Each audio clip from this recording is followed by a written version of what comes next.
बिस्मिल्लाहिर्रहमानिर्रहीम। अस्सलाम वालेकुम। इनसाइड स्टोरी के साथ मैं मोहसिन बिलाल। दो इंतहाई अहम ख़बरें हैं और दोनों ख़वातीन के हवाले से हैं। यानी एक मरियम नवाज़ साहिबा के हवाले से है कि आया वो किन से खुफिया मुलाकातें कर रही हैं और इन खुफिया मुलाकातों का क्या नतीजा निकलेगा। दूसरी खातून शख्सियत हैं डॉक्टर फिरदौस आशिक अवान कि आया वो अब भी PTI का हिस्सा हैं या कोई और नई सियासी जमात ज्वाइन करने का सोच रही हैं। आपको दोनों ख़बरें बताएंगे, लेकिन पहले आपसे वही दरख्वास्त कि अगर अभी तक आपने मेरा चैनल इनसाइड स्टोरी सब्सक्राइब नहीं किया तो इसे सब्सक्राइब कर लें और याद से बेल आइकन का बटन भी दबा लें।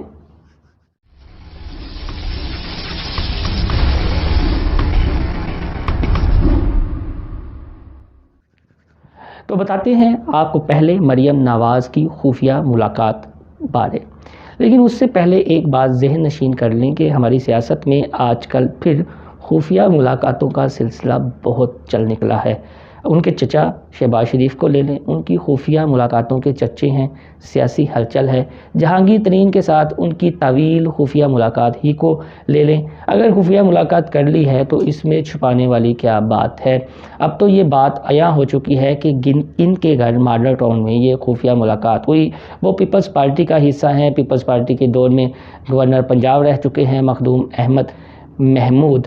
तो बताया जाता है शहबाज शरीफ ने खुफिया मुलाकात उनके घर में की और तहरीक अदम एतमाद के हवाले से जहांगीर तरीन की जो मावनत है वो चाहिए। लेकिन दिलचस्प बात आपको बताते हैं कि उससे पहले मखदूम अहमद महमूद जो हैं वो लंदन के नवाज शरीफ से मुलाकात की, फिर लंदन से मॉडल टाउन आ गए यानी लाहौर, और यहाँ से एक सहाफ़ी जो जरदारी साहब के भी सूरतकार हैं और मुख्तलिफ़ सियासी रहनुमाओं के भी बहुत करीब हैं, एक बहुत बड़े चैनल में प्रोग्राम करते हैं और अखबार में कॉलम भी लिखते हैं। तो मॉडल टाउन से लंदन पैगाम गया, लंदन से फिर मॉडल टाउन आया, फिर मॉडल टाउन से लंदन गया और फिर एक ज़ोहराना हो गया। शहबाज शरीफ ने जो जरदारी साहब के एजाज़ में ज़ोहराना दिया, बिलावल भुट्टो जरदारी और मरियम नवाज़ साहिबा उसमें मौजूद थीं। और ये कहानी थी शहबाज शरीफ के हवाले से। ये आपको इसका बैकग्राउंड बताना ज़रूरी था। तो मरियम नवाज़ की खुफिया मुलाकात के बारे में जो हमारे ज़राए हैं वो ये बताते हैं कि मरियम नवाज़ की जो खुफिया मुलाकात है वो एक अहम सरकारी ओहदे पर फाइज़ या कह लें कि सरबराह से हुई। वो हुई लाहौर गुलबर्ग के इलाके में। मरियम नवाज़ साहिबा जो हैं उन्हें अपने एक मुश्तरका दोस्त के हमरा जो उस शख्सियत के रिश्तेदार भी हैं उनको साथ लेकर गईं और कुछ अपने केसेस के बारे में बताया जाता है कि रिलीफ़ की दरख्वास्त की मरियम नवाज़ की जानिब से। तो आगे से ज़राए के मुताबिक जो जवाब है वो ना में मिला और ये जवाब दिया गया कि हम भी मजबूर हैं, कुछ ओहदों के तकाज़े हैं, कुछ आइनी तकाज़े हैं और कुछ रियासत के मामलात हैं, और जो आपका केस है उसमें रिलीफ़ का तो सवाल ही पैदा नहीं होता। मेरे चाहने या ना चाहने से कुछ नहीं होगा, एक रियासत फ़ैसला कर चुकी है आपके हवाले से। हाँ, आपके किसी और फैमिली मेम्बर को इस सिलसिले में रिलीफ़ मिल सकता है जो आपके करीबी रिश्तेदार हैं, आपकी फ़ैमिली से हो सकते हैं। अगर वो आने वाले दिनों में इलेक्शन लड़ना चाहें तो उनका केस ख़त्म करवाने की दरख्वास्त की जा सकती है या सहूलत कारी की जा सकती है, तो वो इलेक्शन में हिस्सा ले सकते हैं। तो हमें ये बताया गया है कि मरियम नवाज़ साहिबा जो हैं वो फिर नाकाम अफसरदा रोटी। तो एक जानिब तो जो शरीफ फैमिली है वो वोट को इज़्ज़त दो की बात करती है, वो उसको इज़्ज़त दो के नारा लगाती है, लेकिन अंदर खाते खुफिया मुलाकातें भी करती हैं। और जब शरीफ फैमिली को इनकार हो जाता है, कोई बात नहीं बनती, तो उसके बाद इनका रवैया बिल्कुल बदल जाता है। ख़ास तौर पर नवाज़ शरीफ हों या मरियम नवाज़ साहिबा हों, शहबाज शरीफ और हमज़ा शहबाज की तो बात अलग है। तो अभी तक तो मरियम नवाज़ की जो खुफिया मुलाकात है उसका नतीजा जो है वो सिफर ही निकला है। अब आपको बताते हैं डॉक्टर फिरदौस आशिक अवान साहिबा के हवाले से।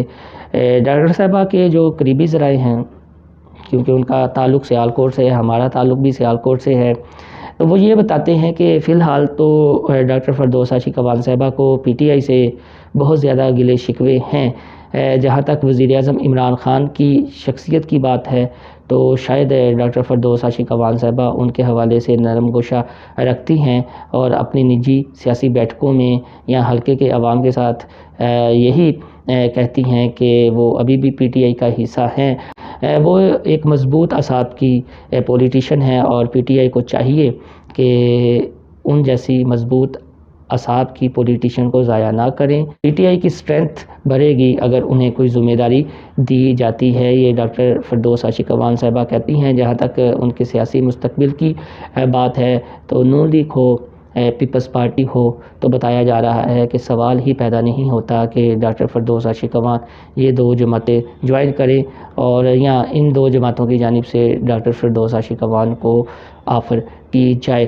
تو ڈاکٹر فردوس عاشق اعوان نے ذرائع کے مطابق اپنے قریبی حلقوں سے مشاورت کی ہے جو ان کے حلقے کے عوام ہیں، کیونکہ کسی بھی جو کوئی بھی پولیٹیشین ہے اس کی مین پارٹی اس کی حلقے کے عوام ہی ہوتے ہیں، اور اگر وہ سپورٹ کریں تو چاہے کوئی امیدوار آزاد بھی کھڑا ہو جائے تو اسے بڑی سی بڑی سیاسی جماعت کا امیدوار بھی شکست نہیں دے سکتا۔ تو اب ان کی یہ ڈسکشن ہو رہی ہے کہ اگر پی ٹی آئی کا رویہ یہی رہا اور جو ایک گینگ ہے پی ٹی آئی میں جو عمران خان کو ناکام بنانا چاہتا ہے، جو عمران خان کے قریبی حلقہ ہے، وہ ایسے لوگوں کو ان کے قریب نہیں ہونے دینا چاہتا جو عمران خان کے ساتھ بالکل سنسیئر ہیں اور سیاست کو نچلی سطح پر سمجھتے ہیں، تو پھر وہ مستقبل میں کوئی فیصلہ کر سکتی ہیں، اور اگر فیصلہ کرتی ہیں تو آئندہ آنے والا انتخاب ممکن ہے ڈاکٹر فردوس عاشق اعوان صاحبہ ذرائع کے مطابق آزاد حیثیت میں لڑیں، اور ان کا یہ کہنا ہے انہیں ہار اور جیت سے فرق نہیں پڑتا، ان کی جو طاقت ہے ان کے حلقے کے عوام ہیں،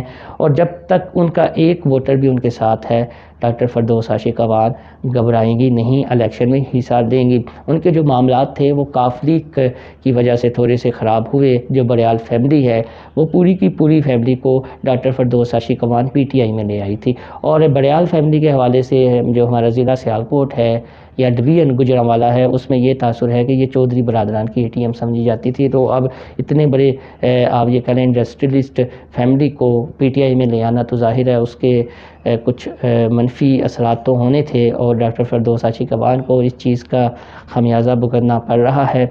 عثمان بزدار کے حوالے سے بھی اب انہوں نے ایک بات کھل کے کی ہے، چونکہ عمران خان نے انہیں وفاق سے پنجاب میں بھیجا تھا اور ان کی ذمہ داری لگائی تھی کہ جو غلط ہو رہا ہے پنجاب میں وہ بتایا جائے اور کیسے گورننس کو ٹھیک کرنا ہے، اس حوالے سے بھی تجاویز دی جائیں، تو ڈاکٹر فردوس عاشق اعوان نے اپنی ذمہ داری کو احسن انداز سے اور ایمانداری سے نبھایا، تو اس کا نتیجہ یہ تھا کہ انہیں پنجاب سے بھی فارغ کر دیا گیا۔ تو یہ دو اہم خبریں تھیں، ایک مریم نواز کی خفیہ ملاقات کے حوالے سے اور دوسرا ڈاکٹر فردوس عاشق اعوان صاحبہ کے حوالے سے کہ وہ اپنے سیاسی مستقبل کا کیا فیصلہ کریں گی۔